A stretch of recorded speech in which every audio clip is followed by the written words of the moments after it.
النهارده جاي احكي لك حكايه من قلب مصر ام الدنيا. فطبعا تحيه لكل راجل محترم بيحيي شعب مصر، واحنا بنحييكم لان انتوا ناس محترمه وعلى راسنا يا باشا. تعودنا نحترمكم وزي ما احنا قدرناكم انزلوا قدرونا واحترمونا منهم.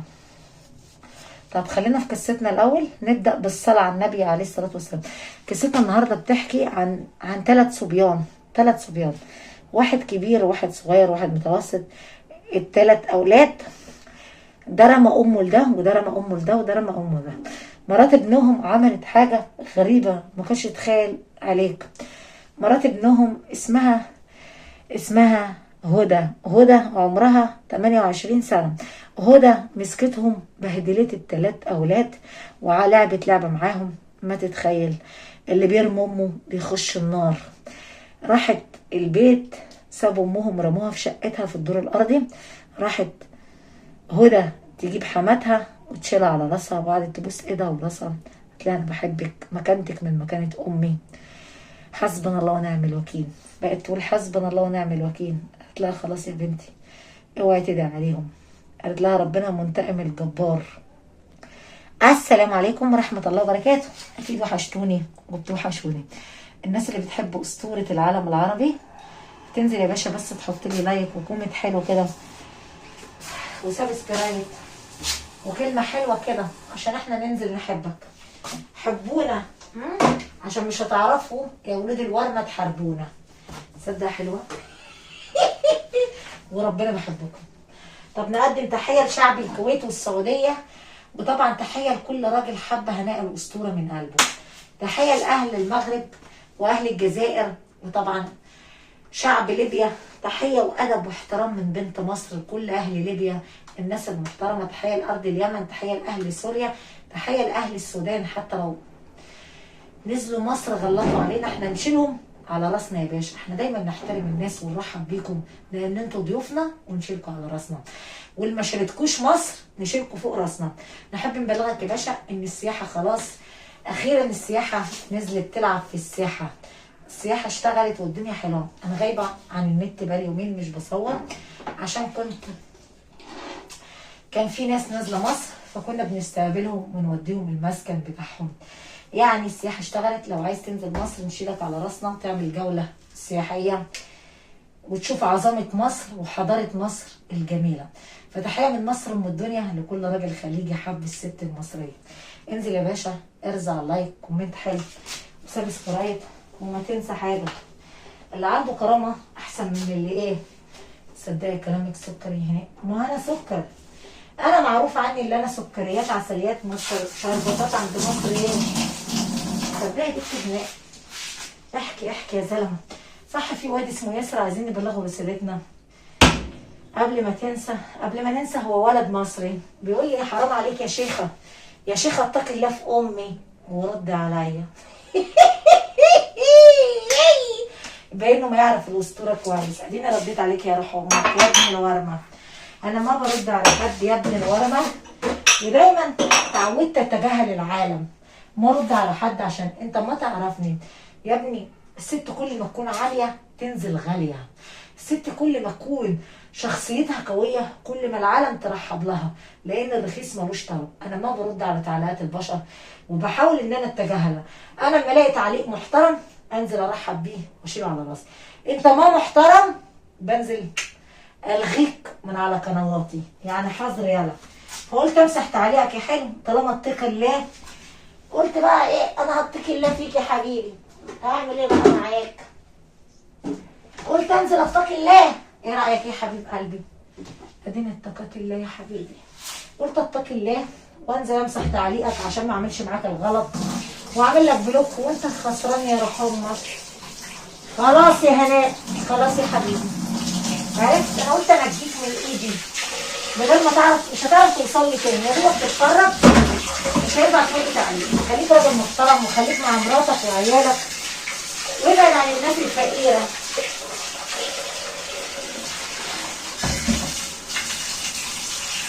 وبعدين انت مش قاعد بيها. عرفت انت ايه.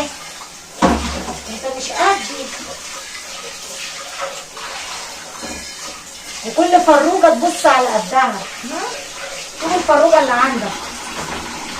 تصدق يا بنت منى، يلا بص على الفرخه اللي عندك، ما تبص على العالي عشان العالي غالي يا روح امك.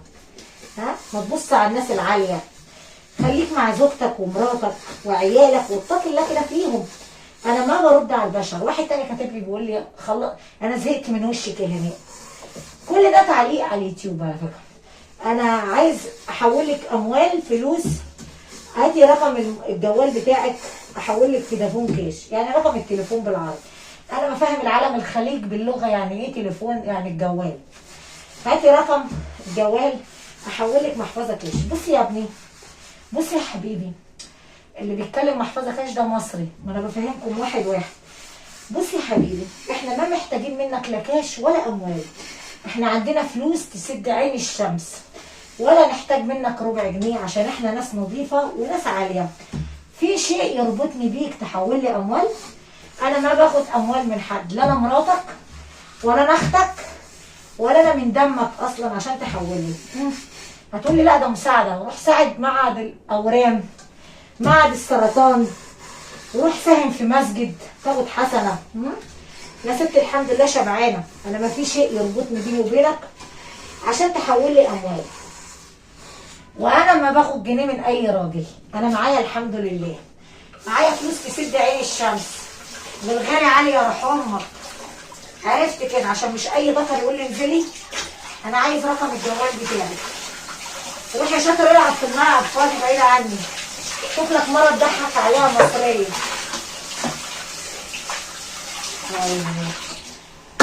يا هناء، ما هو انا جبروت يا ابني، لا فلوس ولا اموال ياكلوا معانا. طول ما احنا عاليين بندوس تحت رجلينا على الاموال، طول ما احنا غاليين وشمعتنا قايده ما يشغلنا انتوا ايه شيء تقولوا، ما يشغلنا اللي انتوا بتحرقوا فيه يا اولاد المحروقه. فاحنا هنا نقول تاني، احنا معانا اموال، ما محتاجين اموالكم. واي ذكر هينزل يلعب مع الهرم يبقى لاعب يا روح امه في عداد عمره. حاجه تاني، ما تقول لي بقى هات رقم الجوال، يد موضه وادمت. انا ما اديك رقم الجوال بتاعي، دي واحد.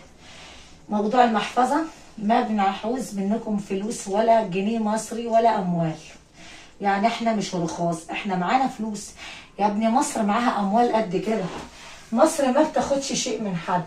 وما تقولش خدنا ايه من مصر، قول هندي ايه لمصر. مصر فهمت يا روح امك؟ ده انا لو هموت من الجوع ما مديش ايدي للعالم اللي زي فوق ياض واعرف انت بتكلم مين. انا الست هناء. يا هناء يا هناء، ماشي يا اسطوره، ماشي ماشي يا حبيب امك يا حبيب والديك. نكمل القصه عشان ما نحرقش معاكم، عشان انتوا ولاد محروقه. ما نحرق معاكم خالص. بص يا ابني، البنت لقيت حماتها حزنانه وبتعيط ومرميه في الدور الارضي، قالت تاخد حماتها. مسكت اتصلت باخواته، قال لها انت جايبه الست دي ليه؟ جوزها اسمه هشام عمره 31 سنه. قال لها انا عايزه اعرف انت جايبه امي ليه؟ قالت له مش عايزه صوت. اتصلت ببقيه عيالها جمعتهم، تعالوا بسرعه في مصيبه. جابتهم قالت لهم انا عايزه اعرف انتوا بترموا امكم ليه؟ ده قال انا مش عايزه. وهشام قال لها لو جبت امي تعيش عندي اكوني طالق. قالت له ماشي، فكره حلوه. انا عايزه اقول لكم سر، انتوا مديون لامكم ب9 شهور. قالوا يعني ايه؟ يعني الست دي شالتك في بطنها 9 شهور يا اللي ما انتش حسيس ولا بتحس على دمك. يا ابني حس بقى على دم، خليك انسان حسيس وعندكم كرامه. ده اللي ماليش خير في امه وابوه مالي خير في حد. انا ما احترمك، انت نازل من نظري، وانت كمان، وانت مش عايزين امكم؟ قالوا احنا بس انا ليا شرط عشان نرمي امكم في الشارع. دي مين؟ دي مرات هشام. طيب قولي، كل واحد يجيب بطيخه يربطها على بطنه بشال، يعني بص، يعني الواحد يجيب حاجه كده يربطها كده على بطنه تبقى ايه كده، حامل يعني اكنه ايه. وشيلوا البطيخه دي وانزلوا اشتغلوا زي ما امكم كانت بتشتغل في الارض وتاكلكم لمده 9 شهور. واحنا نرميها في الشارع على جنب. ايه رايكم؟ وجربوا ان الست دي ازاي شالتهم 9 شهور في قلب بطنها. اتفقنا صح؟ قالوا اتفقنا. يعني هو ده الحل؟ قالوا هو ده الحل. اول واحد هشام واخواته نزلوا الارض يشتغلوا عشان مقابل ان يرموا مين؟ يرموا الام يا ولاد الله. طيب قبلت على نفسك تنزل الارض وتسيب شغلك وتشتغل زي ما امك كانت بتشتغل وتعمل فلاحه في قلب ايه؟ في قلب الارض عشان تصرف عليكم وايه؟ وتعلمكم. صدقني كلامك صح يا هناء. خلاص احنا عايزين نقبل التحدي يا ولاد الورده. نزلوا الاثنين يشتغلوا، الثلاثه يربطوا بطيخه كبيره على بطنهم وتعبوا في الشمس وفضلوا اول واحد قعد 3 ايام والتاني قعد 4 والتالت قعد 6 ايام بالعافيه. قالت لهم انتوا رجعتوا ليه؟ انا تعبت خلاص. انا تعبت. قالت له طيب امك الغلبانه ذنبها ايه؟ ذنبها انها شالتكم في بطنها؟ جربوا، كانت بتشتغل وابوكم ميت عشان تاكلكم وتصرف عليكم من شغل الارض والفلاحه. ها هنا عليكم الست دي كبرت ترموها في الشارع؟ هنا عليكم تسيبوها لوحديها؟ الست دي عايز اللي يخدمها ويديها الادويه ويراعيها لوجه الله. اتقوا الله يجعل لكم مخرجا. ايه رايكم؟ طبعا هشام قعد يعيط وقال لها بوس رجلك يا ماما، سامحيني يا ماما، حقك على راسي يا امي. قالت له حتى انت الكبير وانت عليك وانا بعلمك واصرف عليك. كنت بجيب لك اللي انت اول واحد عينيا شافته، انت ابن البكري. انا عليك امك اللي حبتك. خسارة فراقك يا ترى، عينيا بتبكي عليك الشرارة. خسارة العالم دي والله، خسارة العيال دي.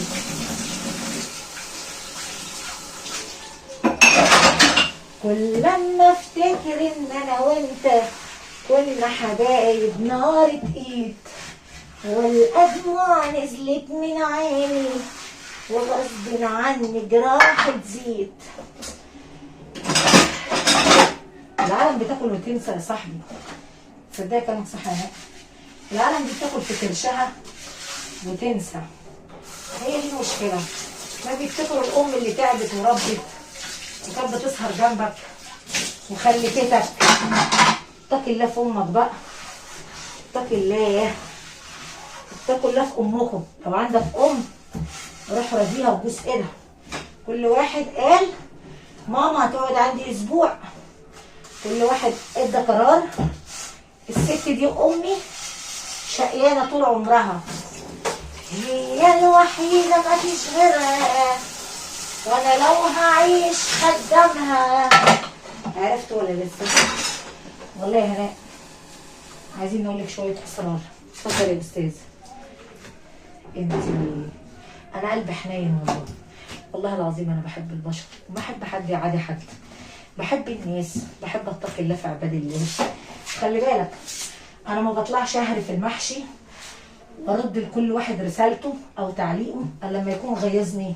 الا انا كهناء اتعودت اخد حقي. عرفت؟ ما اسيب حقي ابدا يا باشا. وحقي مبات نزل مات. ابويا عودني على كده. الحق لازم يترد في ساعتها. الفلوس الحرام يا بنتي ما بيجيش من وراها الا النعله. عرفتوا؟ عشان كده ما باخد حاجه من حد. انا باخد الفلوس اللي انا شقيت بيها، اللي انا عملت بيها فيديو، اللي باكل فيها حلال. صدقوني والله العظيم والله العظيم ورحمه ابويا انا عمري ما اكلت جنيه حرام ولا دخلت على اولادي جنيه حرام. قصه احولك انا مش عايزه منك اموال ولا ابغي منك مال. انا ابغي تتركني بس. اتركونا في حالنا. ها ليلة امبارح ما جانيش نوم واحنا لسه في اول يوم، مش كنت تعلمني؟ نسيت اقول لك يا ابن الورامه، صدق بالله صح كده. ساعات افضل ايه، افضل ما معايا فلوس، ما معيش جنيه، واقول يا رب اللهم ارزقني رزقا يتعجب بيه اهل السماء والارض. يقوم رزقني بقى بطليقي ده يحول لولادي، مثلا ولادي محتاجين حاجه وانا لسه ما معيش اموال جاتني ولا قبضت ولا حاجه، يقوم ربنا مسخر لي حد من اهلي.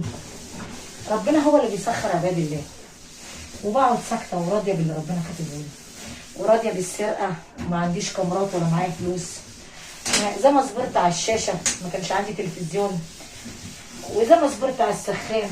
الدنيا ما اتبنتش في يوم يا صاحبي. انا عايزه اجيب الجنيه من الحلال من شقايه، صدقني والله ما في احلى من الحلال. صدقني كلامك حلو هنا. طبعا طبعا يا حبيب قلبي.